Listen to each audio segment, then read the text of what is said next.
Okay, we're starting again, and we're going to start another set of, or another PowerPoint presentation here. And I'm going to start off with an idea that I said I would come back to, and that is the idea of streams are changing, they're dynamic. There is a, supposedly this is an Indian proverb, but I had a colleague who was from Iran, and he told me that no, this is an Iranian proverb, that you can never put your foot in the same stream. I don't really care where it's coming from, but the idea is that, you know, if you're standing in the water today and at a certain moment in time, that water has moved now downstream, and so what's around your leg is different than it was a second ago. And that really is kind of an interesting idea, that streams are changing all the time. And again, we want to investigate some of the ways in which they're changing. And so let's kind of move on with that, and let's talk about another aspect. One of the questions that maybe you've never thought about is, where did the water come from that you have in the stream? Now, I'm going to use as my primary example the Kenai River, because that's where you guys are going to be the ambassadors and where you folks are going to be out there fishing and guiding. So what's the source of the water for the Kenai River? Well, there's surface runoff. You know, after a rain, you have water that didn't soak in, and it runs down little rivulets and finally to little tiny streams and over the leaves and finally into a small stream that eventually comes to the Kenai River. Okay, so that's surface runoff. But you also have groundwater and springs. Maybe you haven't thought about it. Now, I'm doing this presentation, we're doing this video portion, and it's cold outside, the river is starting to freeze up, and there's still water in there. So where did the water come from? You know, it's coming from primarily underground. Lots and lots of groundwater is our source. And so that's important in certain times of the year. It becomes more important than others. We also have lake outflow. Well, there's, boy, you've got the Ski Lac Lake water coming out, flowing out, starting the, what we call the lower river. And then you've got from the Kenai Lake down, we call the upper river. Okay? So there's lake outflow is a water source as well. So as those lakes go up and down in level during the seasons, we of course have differing amounts of water coming into the rivers as well. We also have things like snow melt. Well, you know, if you're in Florida, you don't have to deal with this issue. You don't have this to contend with. But we have a lot of snow melt, and in fact, as the summer goes on, you can look and watch the snow levels rising in the mountains, because what's happening is the temperatures are warming up and it's getting warmer and warmer, higher in elevation, so the snow melts, and that gives us the runoff. We also, of course, have glacier melt water. So in the summer, you have the glaciers melting, and you have water coming from those sources. In the wintertime, you don't. So we need to pay attention to this idea that in the wintertime, you have most of your waters coming from lake outflow and from groundwater and springs. There is no runoff because it's not raining in the wintertime, at least not that often, and the snow isn't melting because it's below zero out there, and the glaciers aren't melting, so it's primarily lake outflow and groundwater. But then in the summertime, what happens is that you now have all of them can be providing sources of water. And each one of these sources of water provides a slightly different taste, a different chemistry, if you will. And so our stream water is changing throughout the season. So not only do we get changes in the sources, but those sources then give us different temperature regimes, they give us different chemical regimes, and so on. Now, there's other changes than just the water. We could talk about many of them. We have changes, and these are kind of things, if you've spent any time on the Kenai River, you know that discharge changes, okay? We expect there to be changes. You know, it's high water in the summertime, and then we expect low water in the wintertime and early spring or late fall, so on.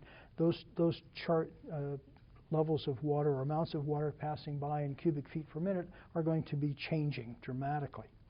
We also have changes in light. Now, in the summertime, you know, we have 20-some hours of daylight, but you also have changes in the light quality. Maybe you've never thought about that, but changes in light quality can be important as well. Maybe someone asked you sometime, you know, maybe somebody, a little kid said, hey, how come we have a sunset and the sunset is red and orange? Well, the answer is actually fairly simple. It turns out that the amount of air that the light has to travel through is greater in the wintertime, so we get, and late in the day it's greater, and so it filters out the blues and the greens, and now you have mostly reds that get through, okay? Those color changes can be very important, as well as the duration of light can be important in terms of giving a cue to organisms that, hey, it's time to do something in your life cycle. In some of the research that I did as a graduate student, I worked on looking at why certain insects emerged at certain times. And what we discovered was that many of them were cued in on light. When the light shut off, now it's time to emerge. When the light appeared in the morning, now it's time to get ready and to emerge. And so there's lots and lots of cues that organisms are utilizing from light, okay? Very important. So changing light regimes is something that obviously would be a bad deal. Along with that, we have temperatures. We also know that insects and salmon are tuned in to the temperatures. Part of what Ben will talk about when he comes in will be things about the temperature regimes and the temperature changes and how that impacts some of our salmon. But we know that temperatures have big effects in terms of animal cues, time to reproduce, time to start changing and do this, time to start changing and do that. Again, cues of light and temperature are critical. Also, temperature has a very, very important relationship to oxygen concentration. You may not realize this, but one of these perhaps esoteric ideas is that the concentration of oxygen in water has an inverse relationship to temperature. That simply means that the warmer it gets, the less oxygen the water can hold. And we've been seeing some issues here recently that are showing that the temperatures can be detrimental. They've been so warm that you can't carry enough oxygen to sustain the fish. The salmonids, that's the salmon, the trout, the grayling, those fish all require about 7 parts per million of oxygen. If they get less than that, they're in trouble, they're in distress. And if they get much below that, they're dead. And we had some areas up in the Discharge River where salmon were dying because they were, the water was just too warm last year. Okay, so temperature can be a big deal, and one that we want to pay attention to. You know, we know that climate change is occurring all around us. Alaska is suffering more of that, and one of the places where we're seeing it is in temperatures, and that can have, you know, huge effects on our streams. We also have changes in the organisms that are there. As temperatures change, and of course, for whatever reason the temperatures change or other parts change, you may have new organisms appear, and when those new organisms appear in a community, they have impacts on the rest of the community. You know, they don't operate, you know, in a vacuum. They're all interrelated, and so you get a new member coming into a community, now you have new impacts, and the biota will change as well. We also have changes in turbidity in our streams, and turbidity is an issue that has become a hot topic for the Kenai River in a number of areas and a number of reasons. But let me tell you what turbidity is. Turbidity is light scattering ability. What I want you to think about is if you take a cup of water and you look at it and project the light through it, you know, it's clear, obviously. If you put your tea bag in it, it now releases some material into it. It doesn't change the turbidity, but what it does is materials dissolve into it. Some of the tannins and lignins end up in there, and they get dissolved in the water, and so now you have a color change. So you've got brown water, but it's still transparent. When you add cream to it, now you've added a bunch of little tiny droplets of lipids, and those little tiny lipid droplets will now scatter light that hits it. And so the amount of light scattering that occurs is due to the particles that are in the water column. Okay, you can have, again, different things dissolved in the water. That's not going to have an issue. You can have your sugar in there, that's dissolved in there, but it's the light scattering ability. And we have seen that that light scattering ability can be critically important, particularly for young salmon, because they're visual predators. They're feeding on organisms and particles and so on that they see in the water. If the water's cloudy and they can't see it, they can't eat it, okay? And so that's where it becomes an important issue.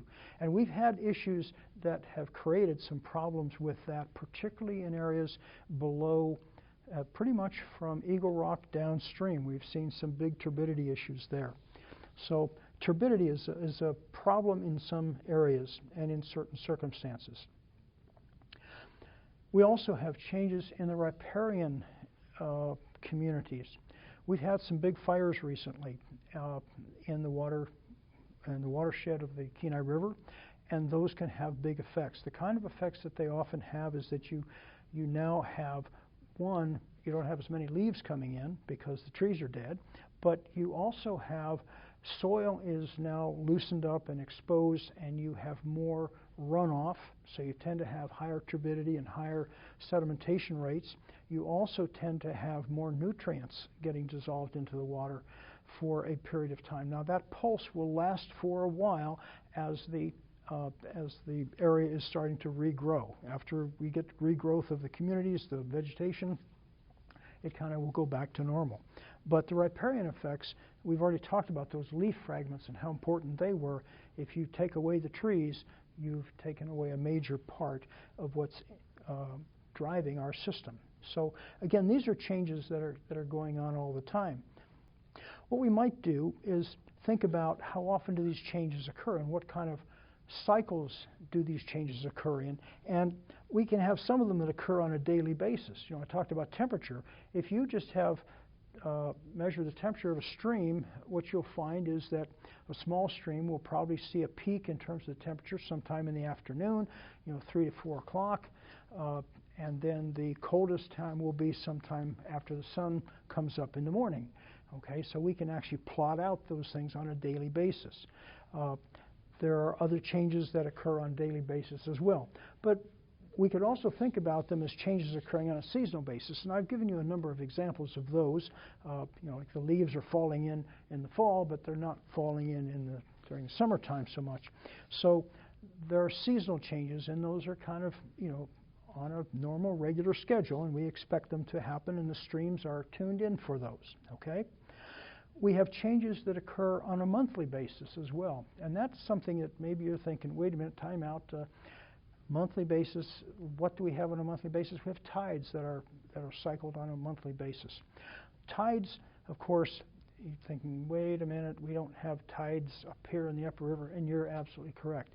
But the first 17 miles of the Kenai River gets impacted by the tides. When you have high tides, that backs the water up. I live at mile 15, and I can see the river getting backed up, almost every day. I look out there and say, oh, well, we've got high tide or low tide or whatever because the water's backed up. So that does have an impact on some of the things that are going on a monthly basis, because sometimes we have higher tides than we have other times, okay? You know that our tides fluctuate quite a bit.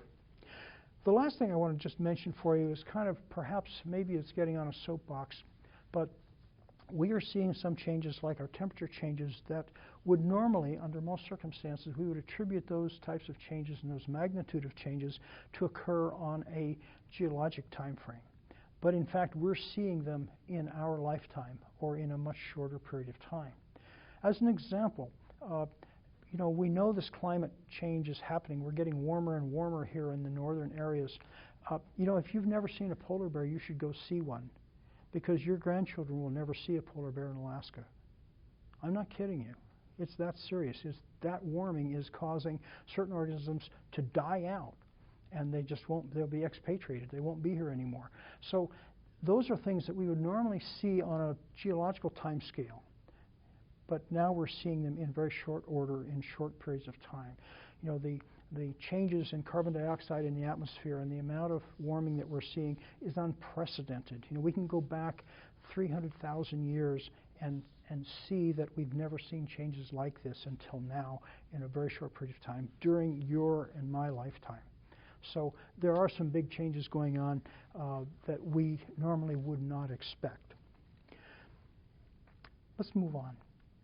All right, we're going to start with a kind of an esoteric idea for a second, but I think you're going to find that this is one that you have experienced and you've seen it, and you come up with examples on your own. Streams have a tendency to change from headwaters to the mouth. Okay, that's the basic statement, and what they do is, of course, they start out fairly clear, and we could look at something like this one, you know, a stream that's very clear and fairly steep-sided. It's down-cutting. You see the steep walls and cliffs where it has down-cut in the background there, and this stream is moving along at a pretty good clip, grinding away at the bottom substrates and so on.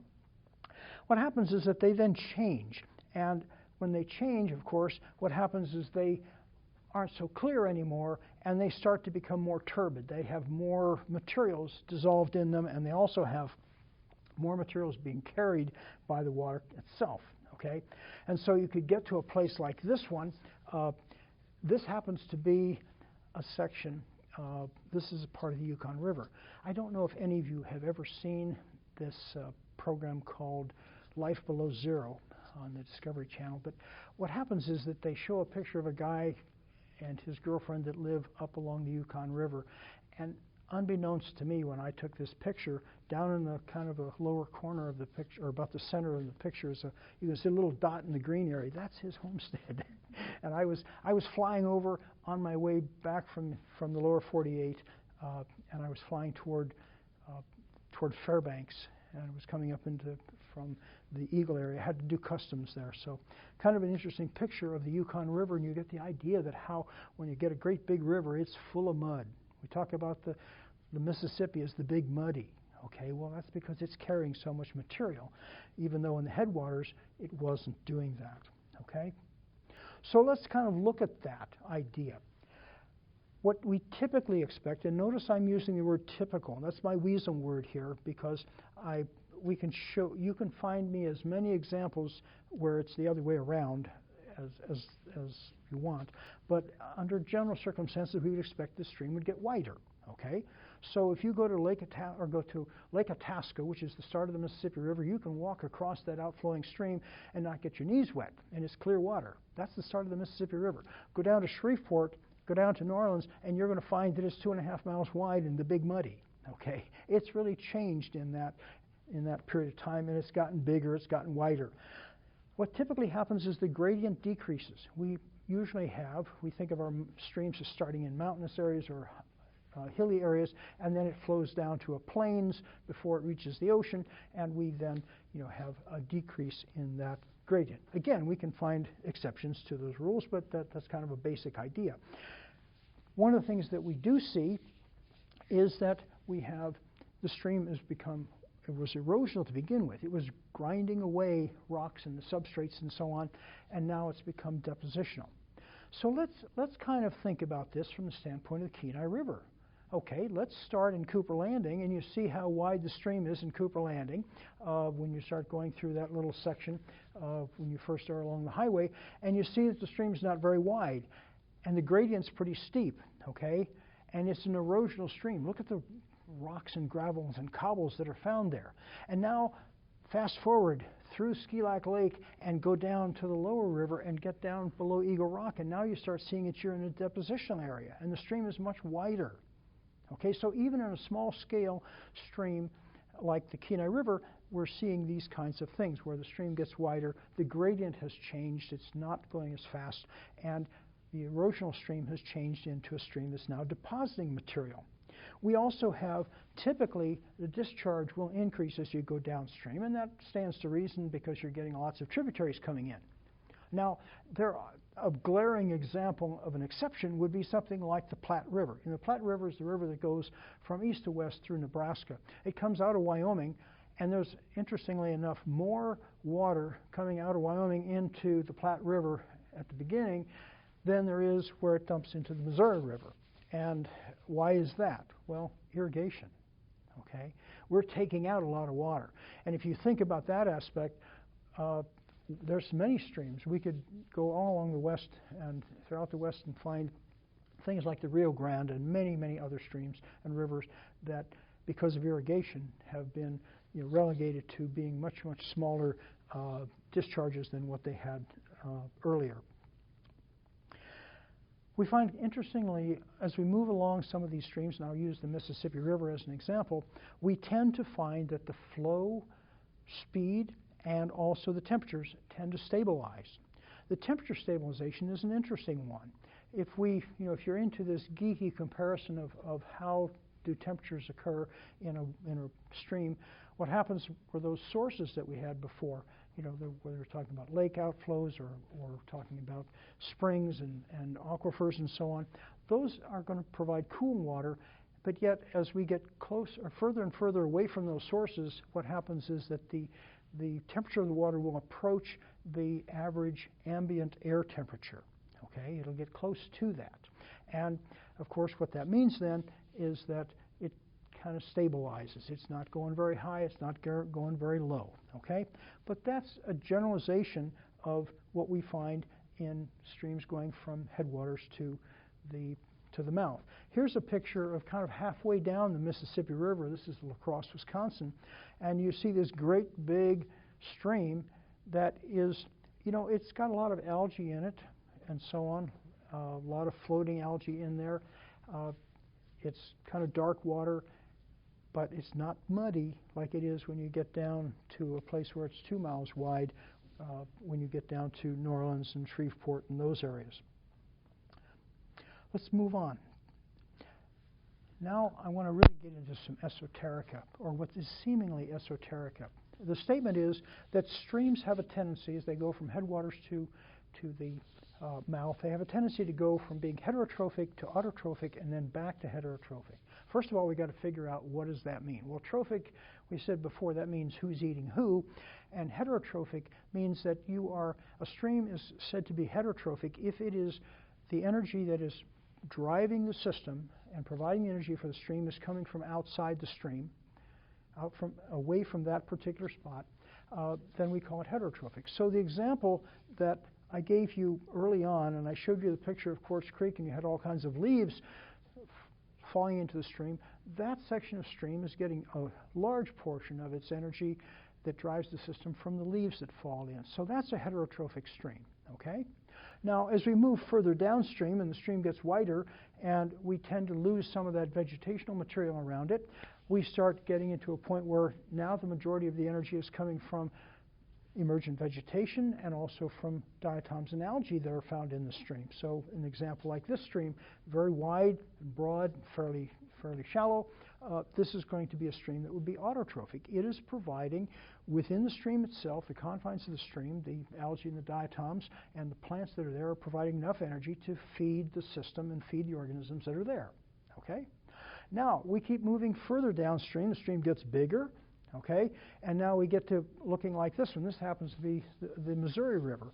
And from the air, the Missouri River, what you see is that it's kind of greenish in color, gray, green, and it's fairly wide. But now what we have is lots of fine particles that have drifted into the stream, and those fine particles are providing the energy for the organisms that live there. Okay? And those fine particles, along with some floating algae and so on that are in the stream, will provide the energy.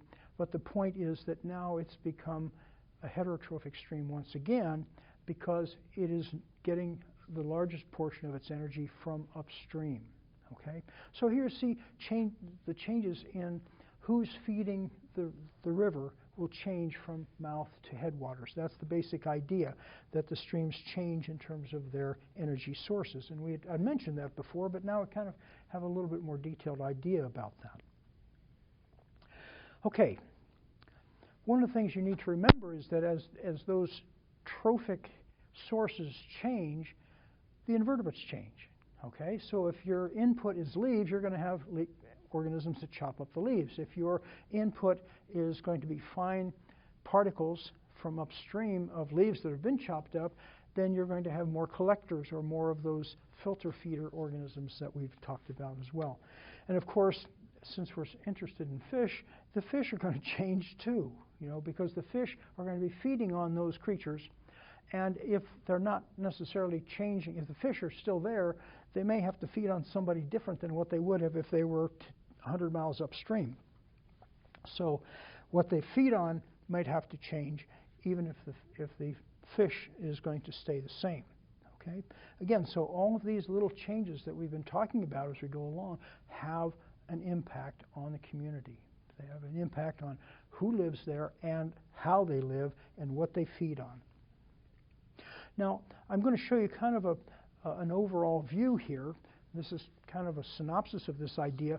Upstream, what happens is we had more leaves coming in, and of course, downstream, we had more floating algae as our energy source and fine particles. Upstream, because of the leaves, we had shredders. Downstream, because we don't have the leaves anymore, we don't have so many shredders. Okay?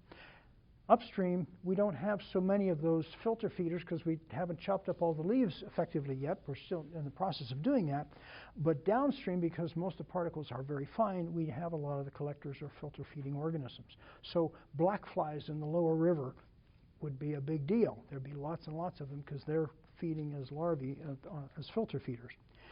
The gradient upstream was generally higher. The gradient downstream, generally lower. Okay? That has an impact on the flow rates, okay? And we know that the rate of flow determines what size particles can be carried by the water. So the faster the water is, the more the particles can be carried, and the bigger the particles are. So we have a rocky bottom upstream, and downstream, we've now, instead of being an erosional type of scenario, we have a depositional area where the fine particles are falling out. They're dropping out. Again, think about the Kenai River from Cooper Landing to down toward the mouth, and you see there's a depositional area down there where the bottoms is kind of muddy, okay, because the particles are settling out. In terms of debris that you find there, upstream, you know, if you find a piece of debris, it's probably a big stump that didn't get washed away quite yet. Okay, the water wasn't strong enough to wash it away, but it will. Downstream, it's fine particles.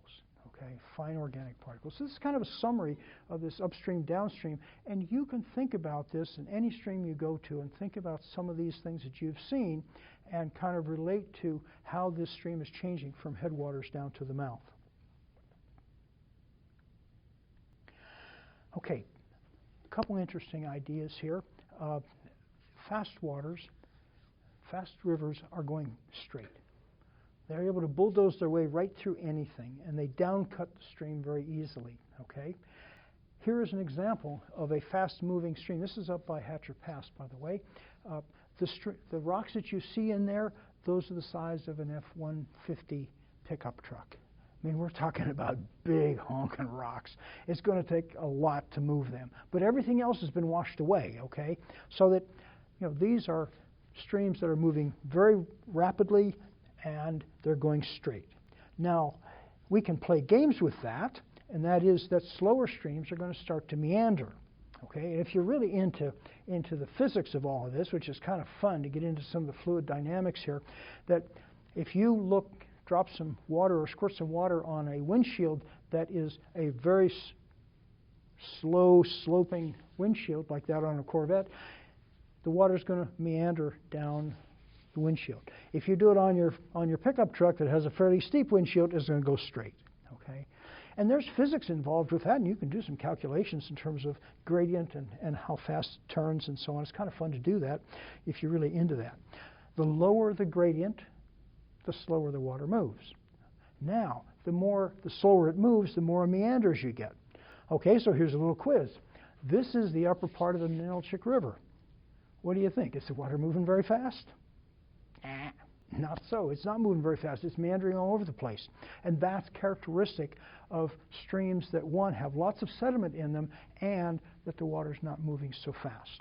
And they can be a function of both of those factors. So I want you to understand both of those are part of this. One thing you can see in this picture, which is kind of fun, and that is what we call Oxbow Lakes. These are small little places where the stream meander has been cut off. Now, if you haven't seen these things, sometime if you ever get a chance to fly, say from here to Bethel or to who knows, anywhere, go out to Unalakleet, out to the western part of the state, you'll find these meandering streams, and you see them from the air, and you'll see these cutoffs. Now, you can fly along the Mississippi River and see them as well. You know, it really doesn't matter what stream you go to. You get these big meanders, and the cutoffs are what they call Oxbow Lakes, which are kind of interesting in themselves in terms of who lives there and so on. Now, here's a meander that I would like to talk about. And this is where I'm going to need my diagram over here. So we're going to get out a diagram in just a second here. But I want to tell you about this particular picture that you're seeing. This is the Corduroy River. I'm on my way flying toward Whitehorse. I was following the Alcan Highway. In fact, at the top of the picture, you can actually see the Alcan Highway, and you can see a vehicle or a motorhome up there. But what I want you to look at is I want you to look at the water here. And I want you to note the area where it is light over here in the lower right-hand corner. That's where the sides are very steep, and the water is going from left to right. And I want you to notice that steep sides on the right-hand side of the river, and on the left side I want you to notice the darkened area because the water is very shallow there. Okay? And so you can see that as the water goes around that corner, it's eroding away over on the right-hand side. So would you want to have a cabin in that little narrow isthmus there? The answer is probably not, because eventually it's going to get washed away. We can see the same kind of thing if you look in the, as we follow the river, we'll find that it's cutting against the bank, and you've got steep banks on one side, and the other side is fairly shallow. And you can see those darkened areas that are showing where the deposition of material is on the inside of the stream. Now, these are things that you can see if you've traveled any of our big rivers anywhere along the area. But there's some interesting aspects here. One of those interesting aspects is this. Imagine that you're drifting down the Kenai River in a drift boat, and you set yourself up over on the left-hand side of the river as you come into a corner, and what you find is that before you know it, you're up against the sweepers over against the cliff or the sharp edge. What happened? What's going on here? Well, it's not centrifugal force, because you're not going that fast. Okay? It's not fast enough to force you to the outside, but there's something very different happening here. And that is that the water, instead of going in a laminar flow, or the water going in a parallel fashion, it is spiraling. And if we look over in the first turn, it's spiraling clockwise. Okay? Now we have a straight stretch when we get up to the second place, and now it's going to spiral the opposite direction. Okay? It's going to spiral one way and then spiral the opposite direction. And with that, I'd like to bring out, we're going to take a break for a second. We're going to put up a diagram here, and I'll kind of show you how this is happening and how you get some of these things occurring. Okay, when I was talking about the stream going around a corner, one of the things that happened was you were in your drift boat up here, and you wanted to fish in this section, and all of a sudden you found that you were over against the sweepers over here. And how did that happen? Because, you know, the centrifugal force was not enough to get you to be washed out to the outside of the turn. But what happens is that the water is not flowing parallel. What happens is the water is spiraling. Okay? And I've drawn in some things here to show you that this is trying to show you how the water is going across the surface. The surface water is going to the outside, and then what it does is it hits the bank and goes down. And by going down, of course, it erodes away down here in the bottom, which is why your streams are undercut very often. And then it washes back this way. And that provides a resolution or an understanding of why we have shallow water over here and lots of deposits of material here, because this water is traveling up here and it's carrying all these particles up to this shallow section. Then the water ends up going so slow that everything drops out and the water turns and goes across. So this is a spiraling pattern that occurs, and that's why when you're drifting down a stream and you end up getting forced to the outside, even though that's not where you wanted to go, it's because of the water going across the stream and spiraling. And when you go to the opposite direction, turn in the opposite direction, it spirals the opposite way. Okay? So again, a little bit of hydrology here in terms of how it impacts us. And of course, it shows us that our water's moving pretty forcefully along here, not just going downstream, but also diagonally as it spirals downstream. Okay, I think that is where we need to take a short break.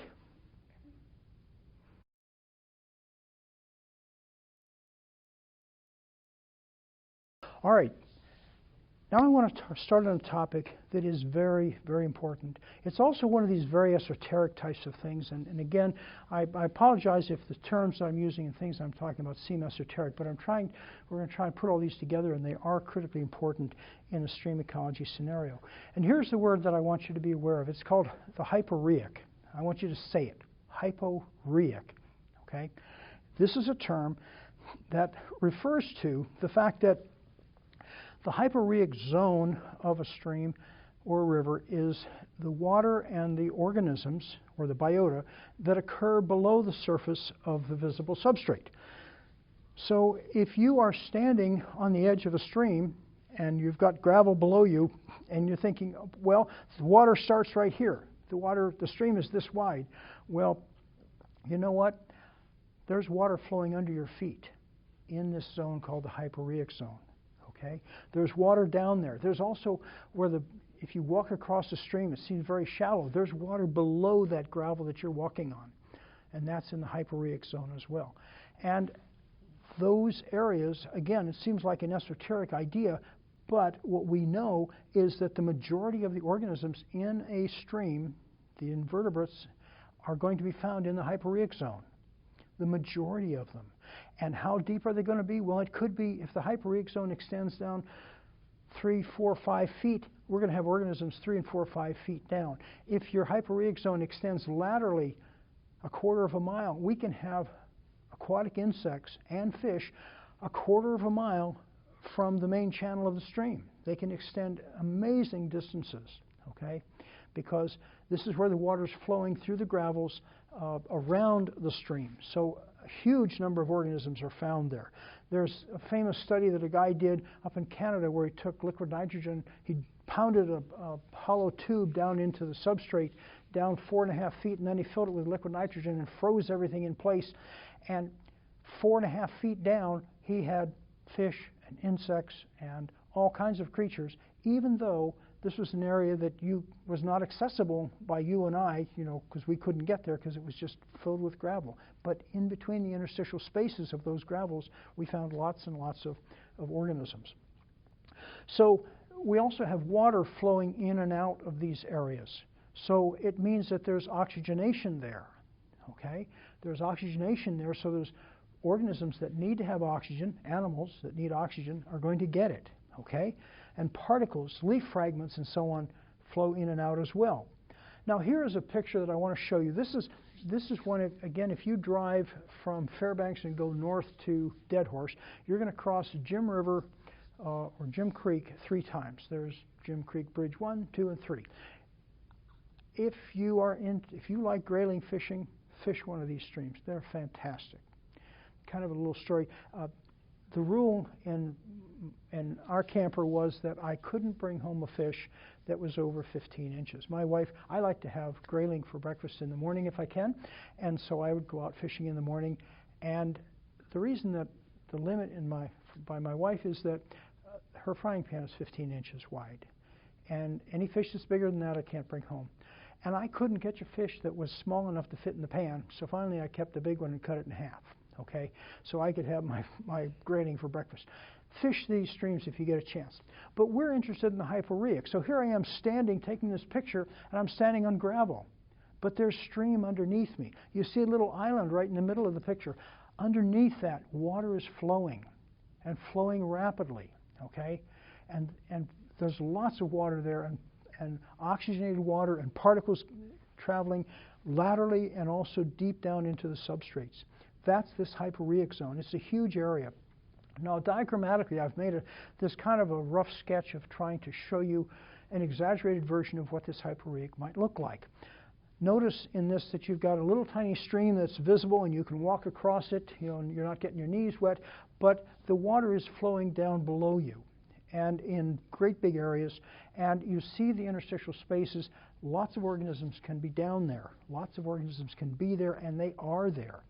Water gets there, particles can get there, and you notice that they are moving laterally from where you're standing. So the trees that you see are all, underneath them is more of this hyporheic zone. In the lower right-hand side, or on the right-hand side, I've put in some arrows, and I want you to understand that aquifers that are nearby are going to provide water to the stream, as well as perhaps recharging by the stream back to the aquifer. It can go each way, depending upon the level of the water that we have. So here in the Kenai River, in the wintertime, the groundwaters are providing water for the stream itself. But in the summertime, when the water's high, the river is providing the aquifers with a recharging effect of more water coming into them.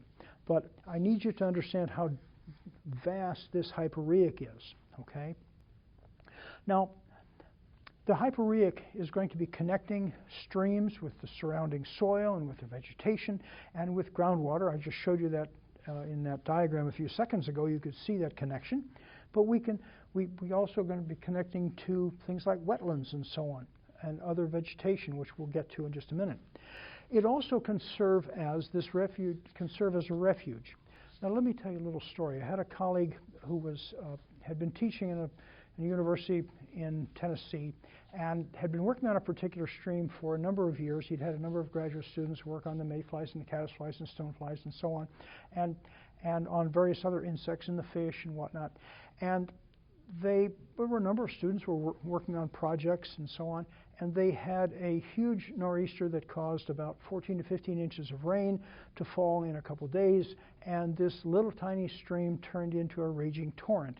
Boulders the size of boxcars were going bounding downstream, and when the floodwaters went down and receded, they went out and looked, and nothing was there. They thought, wow, look at this. Let's look and see what insects are here. No insects. Let's see what algae and diatoms. Nothing. What fish are here? Nothing. They didn't find a thing, and they thought, wow, this is not just a big flood, but it devastated the entire biota of what was in this river. And so they gathered up their stuff and started documenting it. And when they went out, a few days later, the fish were there. The diatoms were there. The insects were there. The algae was there.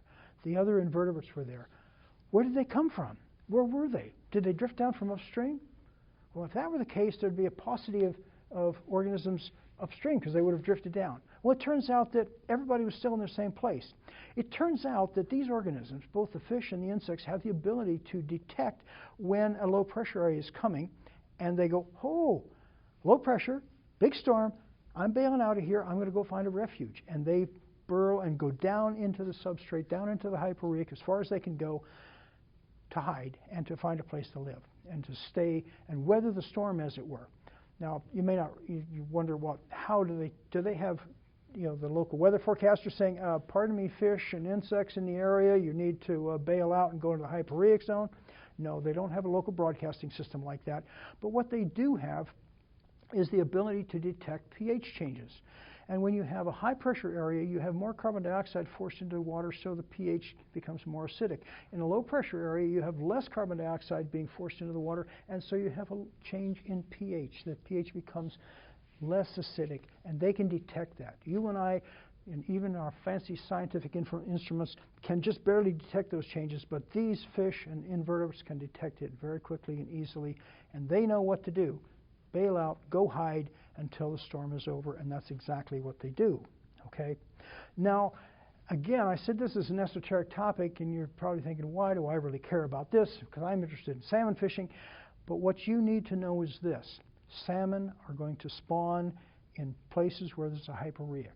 I'm going to say this again. If you have no hyporheic, you have no salmon spawning, period. No hyporheic zone, no spawning. That's it. If you have a concrete culvert, you'll have no spawning there. They're not going to spawn there. They are genetically tuned in to finding a place where there is a hyporheic zone, and they're going to spawn there, okay? That's why this is so critically important. Where do you see salmon when they're getting ready to spawn? You find them in places where there's gravels.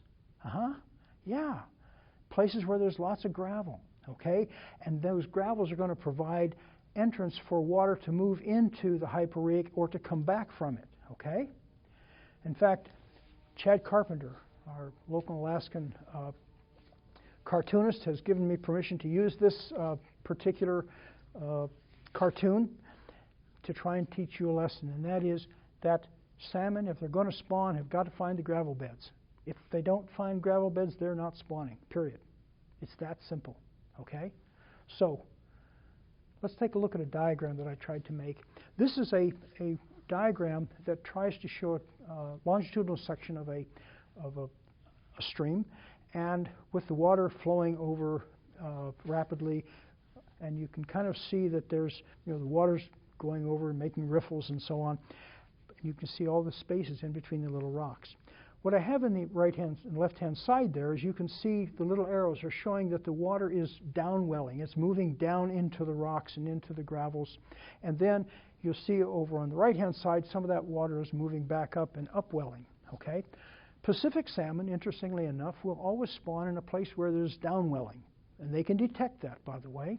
They can detect that the water's downwelling, and so that's where they're going to build their redd, and that's where they're going to spawn.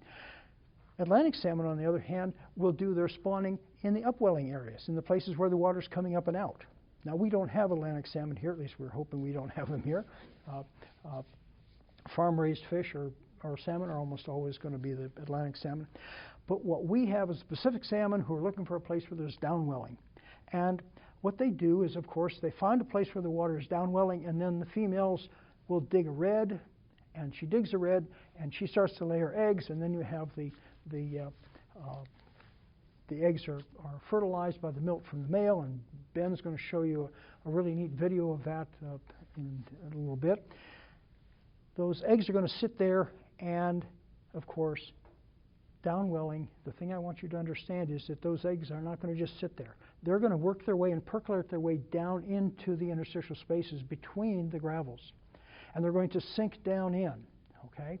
And so if the water level changes and the water level drops, they're still covered with water because they're down deeper and deeper. And as the water levels go down, they sink deeper and deeper and deeper, okay? So the level changes is not going to impact them. And of course, that hyporheic zone, as I said before, this is where the salmon are going to spawn, okay? Now, this is a picture that I've taken.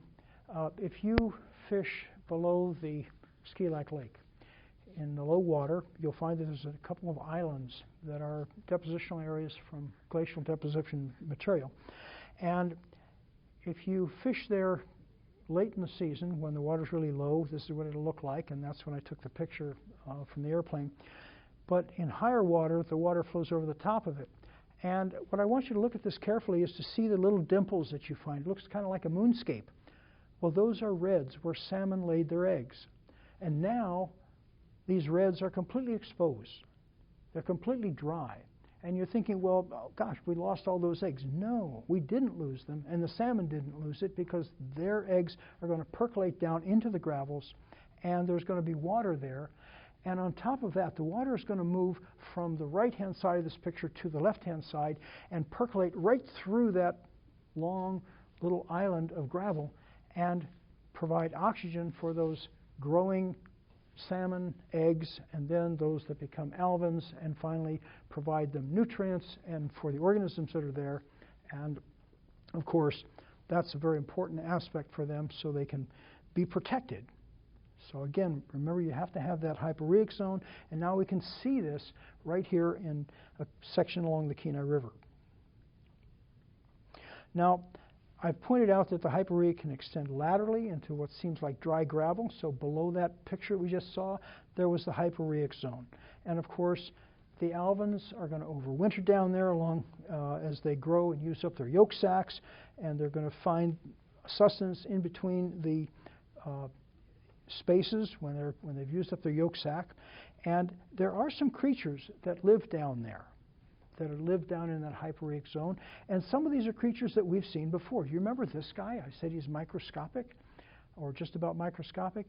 Well, this guy would, you know, if you're a small alevin and you've just lost your yolk sac and you're maybe 3/4 of an inch long, this looks like a burger. It looks like a nice candy bar. And so you can scarf on that and get yourself some nutrient. And that's what they do. They feed on some of these creatures like the cyclops. And of course, some of the small chironomids that are down there. Now, these insects that I work with, the chironomids, many of them are only 3 millimeters in length at their largest size. That's really tiny. So they're down in that hyporheic zone as well, and they provide a great food source for our young alevins that are looking for someplace or something to eat while they're down there and trying to grow. Fine particulate materials can drift in there. Remember, the water drifts through there, and so those fine particles, those leaf fragments that we started off talking about at the very beginning, are able to drift through there into the hyporheic zone. And Also, when you get high water zones, if you've got some packed material in there, it gets washed out. So floods are a good thing because they will kind of cleanse the gravels of too much particulate material that might have packed in somewhere, okay? But the fine particulate material does drift through, and if we get too much, then the high waters will wash it out. We've also mentioned, kind of as we finish up the idea about the hyporheic, remember that this hyporheic area is a recharging zone for the groundwater, so that during the high water days you can have water recharge into the aquifers, and of course it can also come back from the, like in the wintertime where it's coming back from the groundwater into the stream to provide it with water. One of the things that we do need to remember is that the sediments, various sediments, and we're talking about mineral sediments now, can clog up the hyporheic zone. If you go along a construction site, and they're doing some construction sites along the Kenai River now, they're going to be building a bypass from Cooper Landing that will go almost all the way to Jim's Landing, almost. And in that area, you're going to start seeing little barriers, plastic barriers and fences, and you'll see bales of straw, and those are designed to trap fine sediments that might otherwise get into the stream. And of course, if they do, they'll plug up the hyporheic zone, and then you no longer have that community. And if you don't have a hyporheic, remember, you don't have our salmon spawning. The take-home message, of course, is that you want to protect that hyporheic zone. You don't want to be dumping loads of sand or fine sediments into a stream from construction or from whatever source, because our salmon require having that hyporheic zone.